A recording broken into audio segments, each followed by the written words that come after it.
December 15 திங்கட்கிழமை. புதிதாக்கும் வல்லமை.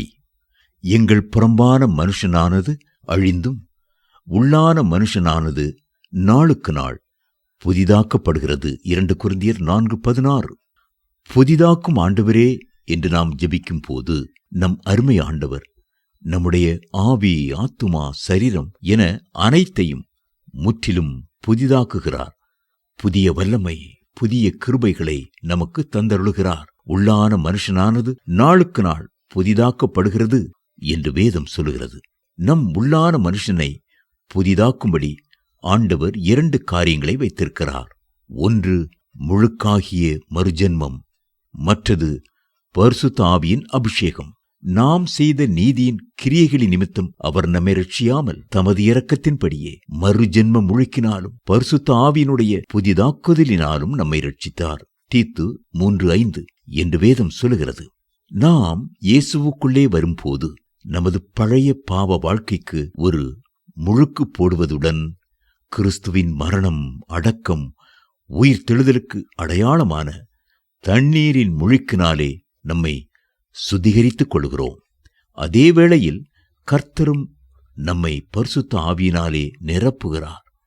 நாம் நாளுக்கு நாள் புதிதாக்கப்படும் வல்லமையோடு முன்னேறி செல்ல வேண்டும் என்பதே தேவனுடைய சித்தமாக இருக்கிறது.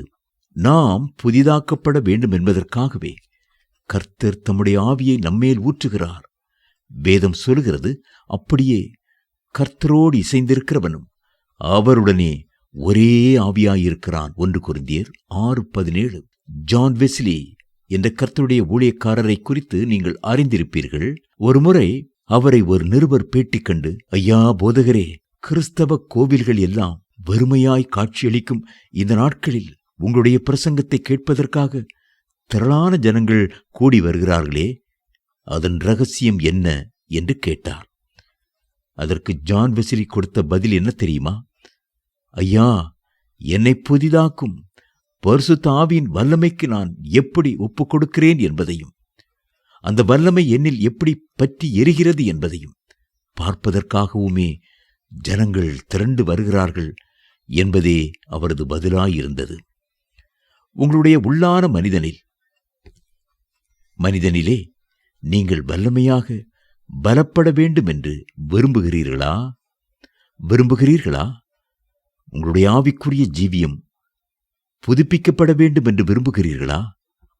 பரிசுத்த ஆவியின் அக்கினி உங்களில் இறங்க இடம் கொடுங்கள். கர்த்தாவே, என்னுடைய ஆவிக்குரிய வாழ்க்கையை புதிதாக்கும் என்று ஜெபியுங்கள். அப்பொழுது அவர் நிச்சயமாகவே உங்களுடைய வாழ்க்கையை புதுப்பிப்பார். வேதம் சொல்கிறது, நான் பிதாவை வேண்டிக் கொள்வேன், அப்பொழுது என்றென்றைக்கும் உங்களுடனே கூட இருக்கும்படிக்கு சத்திய ஆவியாகிய வேறொரு தேற்றரவாளனை அவர் உங்களுக்கு தந்தருளுவார். யோவான் 14:16. தேவ பிள்ளைகளே, அந்த ஆவியானவரை கிறிஸ்து நமக்கு வாக்கு பண்ணியிருக்கிறார். உலகம் அந்த சத்திய ஆவியானவரை காணாமலும் அறியாமலும் இருக்கிறபடியால் அவரை பெற்றுக்கொள்ள மாட்டாது. அவர் உங்களுடனே வாசம் பண்ணி உங்களுக்குள்ளே இருப்பதால் நீங்கள் அவரை அறிவீர்கள். யோவான் 14:17.